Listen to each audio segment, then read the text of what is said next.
Tu veux avoir de l'énergie, tu veux un beau corps, une bonne santé, de la clarté mentale, mais tu alimentes ton corps comme une poubelle. Tu veux des résultats de haut niveau avec une hygiène de bas niveau. C'est pas cohérent. Ce que tu manges te construit cellule par cellule, jour après jour. Si tu n'en prends pas soin maintenant, tu en payeras le prix fort plus tard et parfois ce sera trop tard. Pour commencer, ce que tu manges te construit ou te détruit. Ton énergie, ta concentration, ton sommeil, ton humeur, tout est lié à ce que tu mets dans ton assiette. À chaque fois que tu vas manger, cela va avoir un impact plus tard sur comment tu vas te sentir. Dans le sens où si tu manges McDo, tu vas sentir que tu auras une grosse digestion et du coup tu vas perdre en énergie. Tu vas moins te sentir à fond. Voilà. Ton corps il va se concentrer sur tout digérer. Ça va avoir un aspect de ta concentration parce que souvent on connaît les cours au lycée où après avoir mangé tu commences à t'endormir, tu vois, tu commences à piquer du nez. Ça m'est arrivé souvent d'ailleurs. Et ton sommeil aussi, parce qu'une fois que tu as bien mangé, si tu vas direct dormir, eh ben, tu n'arrives pas à dormir parce que ton corps il chauffe, il chauffe, il chauffe. Et je suis bien placé pour parler parce que, étant donné que j'ai eu de nombreux problèmes pour dormir et de concentration d'énergie, tout ça, à cause de mon alimentation. Tu peux pas espérer être au top si tu nourris ton corps avec du sucre, du gras transformé et des plats rapides. Tu vois, il faut que tu prennes des vrais plats qui vont te permettre d'avoir tous les nutriments que ton corps a besoin pour te permettre de te développer, pour te permettre d'avoir plus d'énergie et donc afin de te développer. Une fois que tu as une bonne alimentation, tu vas pouvoir avoir plus d'énergie, une meilleure concentration et pour les cours, cela va te permettre d'avoir des meilleures notes, cela va te permettre d'avoir une meilleure concentration pour travailler, je sais pas, sur ton business, etc. Et en plus, cela va faire du bien à ton physique. Donc c'est vraiment la chose qu'il faut pour performer. Et la chose la plus importante qu'il faut que tu retiennes dans cette vidéo, c'est que ton alimentation, tu l'as sans doute entendu, c'est ton carburant. Ton corps, c'est comme une voiture. Ce que tu mets dedans, donc c'est-à-dire ce que tu manges, c'est ton carburant. Est-ce que ton carburant, il est de qualité? Et dans ce cas, ta voiture, elle va bien fonctionner. Ou est-ce que ton carburant n'est pas très bien? C'est-à-dire que tu vas manger des McDo, tu vas manger des KFC, Burger King, etc. Et ne pas faire plaisir donc à ton moteur. Et là, il va pas aimer, tu vois. Donc fais en sorte d'améliorer les aliments que tu ingères, que tu donnes à ton corps afin de pouvoir t'améliorer mentalement et physiquement. Parce que mentalement, parce que cela va te permettre donc d'avoir plus d'énergie, plus de concentration, et physiquement parce que quand ton corps ne reçoit pas de burger physiquement, et bah ça se voit, tu vois. Ça se voit quand ton ventre il va grossir à cause du McDo. Ça se voit si tu vas prendre des cuisses par exemple. Mais ça se voit aussi si tu vas manger par exemple du riz qui est bien pour les glucides, le poulet qui est bien pour les protéines et les haricots verts qui sont bien pour les fibres. Et là, tu vas avoir un combo qui va te permettre de te développer physiquement. En deuxième point, une bonne alimentation, c'est égal à plus de discipline dans le reste de ta vie. Quand tu contrôles ce que tu manges, tu gagnes en self-control partout. Parce que c'est littéralement un des piliers de ta vie, l'alimentation. C'est vraiment dans la pyramide de Maslow, je vais mettre un exemple ici, c'est un des premiers points qui fait en sorte que l'être humain il se sent bien. C'est d'avoir une assiette remplie et de bonne qualité. Et une fois que tu contrôles ce que tu manges, c'est-à-dire que tu n'es pas dépendant de tes amis par exemple, ou de la cantine, du self, etc. Non. Tu contrôles ce que tu manges, c'est-à-dire tu fais des études par heure, etc. Eh bien, tu contrôles la réaction que ton corps va avoir. Et ça, c'est incroyable. C'est-à-dire que tu vas contrôler si après avoir mangé, tu vas avoir de l'énergie ou non. Est-ce que tu vas être concentré ou non? Est-ce que après tes muscles ils vont grossir ou non? Est-ce que tu leur donnes assez pour qu'ils se développent? Cela te permet de vraiment contrôler tout ce que tu souhaites. Tu deviens plus fort mentalement, plus résilient face aux tentations. Parce que quand tu as l'habitude de bien manger, il faut voir que, comme n'importe quelle habitude, il faut que tu le vois comme une forme de chaîne. C'est-à-dire que tu vas le faire une fois, tu vas le faire deux fois, tu vas le faire trois fois, et au bout de la troisième fois, tu vas te dire, bah, si je le fais pas, c'est-à-dire que j'ai perdu ces 3 jours. Donc tu vas le faire une quatrième fois, cinquième fois, sixième fois. Et c'est ce sentiment de fait de dire que si tu arrêtes, tu vas perdre les 6 jours d'affilée que tu as fait, que cela te permet d'avoir des chaînes. Et en fait, c'est un peu comme sur Duolingo, je sais pas si tu as, mais si tu fais 7 jours en entier en faisant de l'anglais par exemple, là tu as une semaine parfaite. Et donc tu as une chaîne parfaite. Donc il faut que tu les enchaînes pour après avoir des bonnes habitudes et les résultats qui vont suivre. Et surtout, quand tu manges bien, et bah, donc tu résistes aux tentations. Étant donné que tu as plus d'énergie, c'est souvent quand on a moins d'énergie qu'on fait des choix de merde, littéralement. Donc C'est quand quelqu'un a mal dormi, quand il est peu concentré, quand il a peu d'énergie, qu'il va se dire bah non, j'ai la flemme de cuisiner, donc je vais commander McDo. En fait, quand tu vas bien manger, tu vas avoir plus d'énergie. Du coup, ça va te permettre d'avoir la discipline de te faire à manger plutôt que commander. Donc tu vois, c'est un peu une roue soit vertueuse, soit mauvaise. J'ai plus le terme exact, mais voilà. C'est ça qu'il faut que tu comprennes. C'est que soit tu manges bien à chaque fois et donc tu as de l'énergie pour ensuite recommencer à cuisiner, soit tu manges mal et du coup tu n'as plus assez d'énergie et donc tu recommandes à chaque fois. Manger sain, c'est pas que le physique, c'est mentalement structurant. De 1, tu apprends à cuisiner, donc c'est bien, tu connais un peu les aliments, etc. Tu as des connaissances sur ce sujet, sur la cuisine, et cela te permet de faire en sorte d'être solide mentalement et de te dire non, ok, je sais ce que je mange. Je sais ce que je dois apporter à mon corps. Et donc, grâce à ça, mon corps, de 1, il devient plus joli. Mais comme on a dit, c'est pas que le physique. Cela permet aussi d'améliorer donc ta concentration et ton énergie. Parce que vraiment, c'est quand j'ai commencé à bien manger, à retirer les fast-food de ma vie, les pizzas, etc., que c'est là où j'ai eu le plus d'énergie et c'est là où j'ai eu le plus de résultats. Il faut que tu vois l'alimentation comme un levier dans le développement personnel qui est incroyable. Dans le sens où quand tu vas bien manger, tu vas te développer de zinzin, physiquement, mentalement. Tu auras plus d'énergie pour travailler sur ton business et tu auras plus d'énergie pour pousser à la salle de sport et donc avoir un meilleur physique. Donc, tu manges bien, tu as un meilleur physique et tu es plus intelligent, tu as un meilleur business, etc. Tout ce que tu veux. Donc, c'est ouf, tu vois. Et c'est ça que j'ai aimé, c'est que tu redeviens maître de toi-même, en fait. Et ça se sent dans tout ce que tu fais. Parce que souvent, on dit on ne contrôle pas les émotions, on ne contrôle pas si on se sent fatigué, etc. Mais en fait, contrôler ton alimentation va te permettre de contrôler toutes ces émotions, tous ces moments où ton corps il se sent fatigué et sans énergie. Bah, ces moments-là, tu vas pouvoir les contrôler. Et sachant que c'est la plupart des moments, eh bien, cela va te permettre de contrôler une grande partie de ces moments-là où tu n'as pas beaucoup d'énergie. Parce que moi, je me rappelle, après le self, par exemple, quand manger un repas avec pas mal de glucides, c'est-à-dire du riz ou des pâtes, eh bien, je dormais en cours, littéralement. Déjà, j'avais un sommeil nul, mais bon, voilà. Mais en plus, je mangeais comme de la merde, du coup, bah, genre, je piquais du nez, mais à chaque fois, genre, j'étais comme ça en train de lutter à chaque fois. C'était dur physiquement. La malbouffe tue la productivité sans que tu t'en rendes compte. T'es fatigué à 10 heures, t'as du mal à te concentrer l'après-midi, c'est peut-être ton petit déjeuner ou ton déjeuner qui te flingue littéralement. Parce qu'il faut bien que tu comprennes que les repas avec beaucoup de glucides, ça va te faire beaucoup digérer et donc te faire perdre de l'énergie parce que ton corps, il va être en train de digérer. Mais une deuxième chose aussi qu'on n'a pas parlé, c'est du sucre. Le sucre, dans plein de petits déj, beaucoup de petits déj que les gens prennent, il y a du sucre. Il y a du sucre dans les tartines ou les brioches qu'ils mangent, pas toutes, mais la plupart. Et ce qu'ils mettent dessus, des fois ça peut être de la confiture, ça peut être du beurre, ça peut être du Nutella, ça peut être du beurre de cacahuète, ça peut être de tout qui est hyper sucré. Donc le sucre, ça va faire quoi? Parce que la plupart du temps, c'est du sucre rapide. À part si c'est du pain complet ou c'est du sucre lent, donc ça va vous donner de l'énergie sur du long terme et faire doucement. Mais un sucre rapide, vous allez manger vos céréales, ça va faire paf. Donc là, vous allez avoir plein d'énergie, vous êtes comme un ouf. Et après, vous allez avoir une grosse descente et vous allez vous dire, en fait, j'ai plus d'énergie. Non, c'est juste que vous étiez habitué à avoir plein d'énergie. Être comme un café, mais hyper rapide. C'est ça le sucre rapide. Il fait effet directement. Et vous avez peut-être vu, si à un moment, dans un goûter où, je sais pas, il y a des bonbons et que la plupart des gens en prennent, vous allez voir que l'énergie globale du groupe va augmenter, c'est sûr.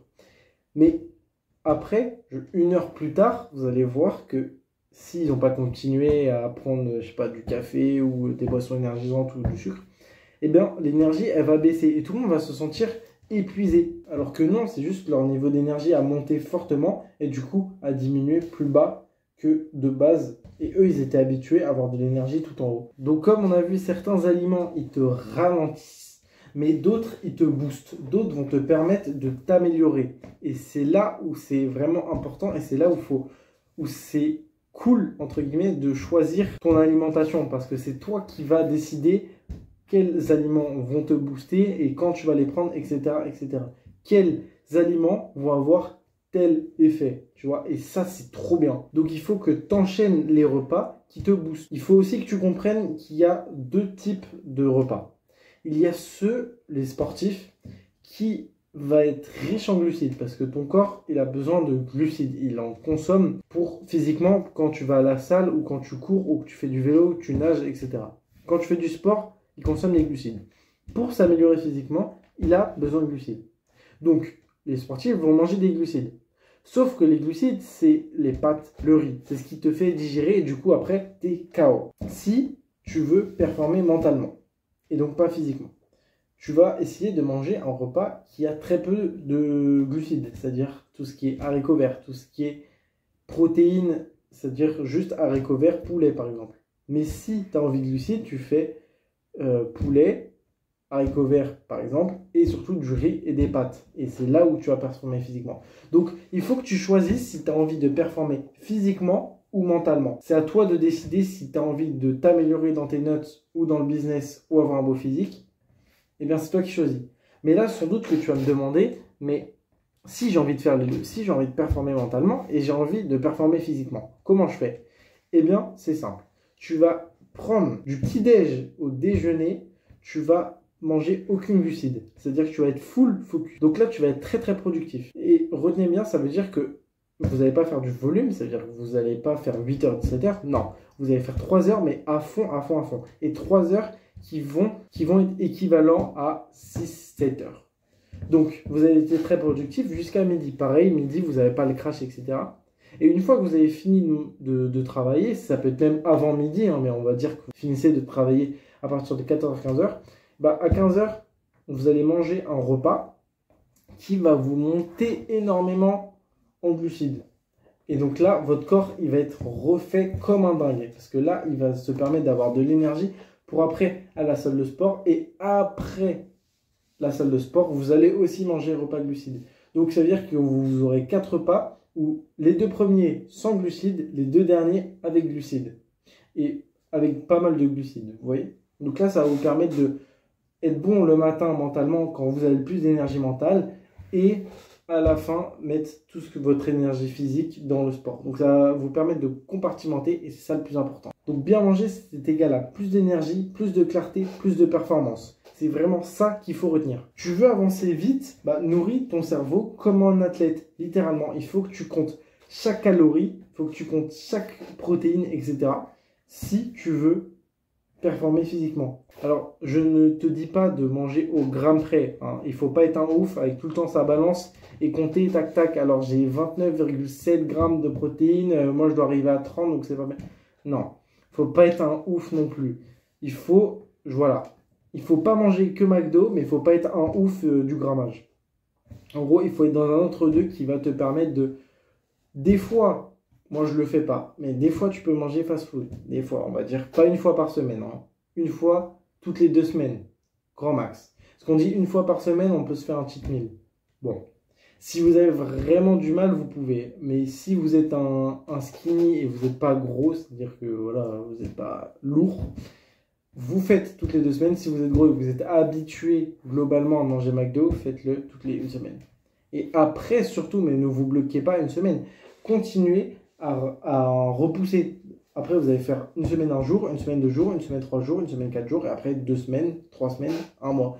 Le dernier fast-food que j'ai mangé, c'était il y a 10-11 mois. Genre, c'est littéralement il y a hyper longtemps. Et ça me manque absolument pas. Après, on parle de fast-food, et j'ai aussi, des fois, je suis allé au resto manger des pizzas, etc. Mais j'ai fait attention à choisir des aliments qui étaient bons pour moi. Ton apparence, c'est le reflet de ce que tu tolères. Ce que tu manges se voit, littéralement. Si tu manges bien, ça va se voir. Ça va se voir au niveau de tes abdos, ça va se voir au niveau de tes bras, etc. Si tu fais du sport, évidemment. Mais même si quelqu'un ne fait pas de sport, s'il mange bien, ça se voit quand même. Mais c'est surtout s'il mange mal que ça se voit. Parce qu'il va prendre du poids. Et surtout, quelque chose que moi j'ai connu quand j'ai pris du poids, etc. C'est que ça te gonfle le visage de zinzin. Genre vraiment de ouf. Et ça va se voir sur ta peau, sur ton corps, sur ton regard. Les gens qui mangent mal les repas avec beaucoup de graisse saturée, il faut savoir que c'est les mêmes qui ont des boutons. Donc si quelqu'un a plein de boutons, bon, ça va être sans doute un sujet d'une vidéo où je vous expliquerai comment il faut faire. La plupart du temps, c'est aussi parce qu'ils mangent mal avec plein de graisse saturée. Et c'est ouf à quel point cela te crée des boutons en fait. Et donc, bien manger, c'est pas juste esthétique, c'est pas juste être plus beau au niveau du visage, au niveau physique, c'est juste un respect de soi. C'est juste se dire que tu te respectes et tu donnes du bon carburant à ton corps, comme on l'a dit. Tu veux te sentir bien dans ton corps, bah commence à regarder ce que tu mets dedans. Donc à partir de maintenant, maintenant, je sais pas, tu regardes lundi, mardi, comme tu veux, tu vas faire une semaine comme d'habitude. Comme d'habitude, vraiment, tu ne changes absolument rien. Mais tu vas noter. Tu vas prendre un carnet, voilà, tu vas prendre un crayon, un carnet, un crayon, tac, tac, tu vas noter absolument tout ce que tu manges. Après, tu vas voir ce qui est mal, ce qui est mauvais, etc. Tu vas voir les apéros que tu as fait, tu vas voir les cheat meals, tu vas voir le burger, tu vas voir les petits gâteaux que tu n'avais pas forcément faim, mais finalement tu les as pris parce qu'ils étaient sur le bord de la table. Voilà, il faut que tu notes absolument tout ce que tu manges. Et après, une seule fois que tu as analysé ce que tu as mangé, parce que tu ne peux rien changer sans analyse, littéralement. Donc, tu vas changer une chose par une chose. Ou tu vas aussi, le plus important, les remplacer. Parce que c'est bien d'enlever une chose, mais c'est mieux de la remplacer par une bonne chose. Tu n'as pas besoin d'être parfait, mais conscient. Il ne s'agit pas d'être extrême, mais d'assumer tes choix. C'est-à-dire que si tu manges McDo, ne sois pas contraint à manger McDo. C'est pas parce que tu as la flemme de faire manger que tu vas commander McDo. C'est quand tu auras envie d'un McDo. C'est quand tu auras profondément envie d'un McDo. Ce que je faisais avant de manger McDo, mais que je voulais un peu réduire, c'est que quand je voulais McDo, par exemple, je me disais, ok, ce midi, je veux manger McDo. Et bien, le midi même, je mangeais bien. Je faisais exprès de manger bien pour avoir la frustration. Et si le soir ou le lendemain, j'avais encore envie d'un McDo, je mangeais McDo. Parce que ça voulait dire que j'avais vraiment envie. Et pas juste la flemme de pas commander. Et pas juste la flemme de pas faire à manger ou juste que j'ai pas d'idée de quoi manger. Et surtout, comme on a dit, quand tu auras fait tous les jours où tu n'auras pas bien mangé, en fait, ça va un peu te culpabiliser quand tu mangeras McDo. Parce que tu te diras, sur le moment, tu seras content. Après, tu te diras, ah non, tu vois, j'ai perdu mes 8 jours d'affilée. Bon, la prochaine fois, allez, je fais 10 jours. Allez, je fais 12 jours sans fast-food. Allez, 15 jours. Et c'est comme ça qu'il faut vaincre ces addictions. Si tu fais attention à tout ce que tu manges 80% du temps, ton corps, il te le rendra. Il te montrera qu'il sera bien à 80%. Littéralement, c'est ça. Hein. Plus tu as de pourcentage que tu fais des choses bien, plus tu as de bons résultats à 80%. Donc, il faut que tu ne deviennes pas extrême, mais que tu contrôles à 80-85%. Et tu as des gens qui vont être différents. Tu as des gens pour qui ça va vraiment les faire chier. Et donc, il faudra enlever un peu de pourcent parce qu'ils veulent continuer à manger McDo. Et tu en as d'autres qui vont être comme des oufs, qui vont se dire, ah bah un peu comme moi finalement, ok, je mange plus du tout de fast-food. Chaque repas, c'est un petit pourcentage de la personne que tu veux devenir. Parce que tu fais un investissement sur long terme. C'est ok, là maintenant, je mange pas McDo. Mais plus tard, quand j'aurai mes abdos, là, je serai content, tu vois. Donc, pas McDo, mais abdos. T'es pas obligé d'être un moine, c'est ça qu'il faut comprendre. Mais t'es pas obligé non plus de te détruire à petit feu. Pour terminer, n'hésite pas à aller chercher ton guide pour devenir productif en 7 jours. Et va jeter aussi un œil sur mes 2 guides sur la clarté de vie et la productivité ultime. En tout cas, n'hésite pas à liker, à t'abonner, à commenter si la vidéo t'a plu ou ce que tu veux changer, etc. En tout cas, moi je te dis à la prochaine.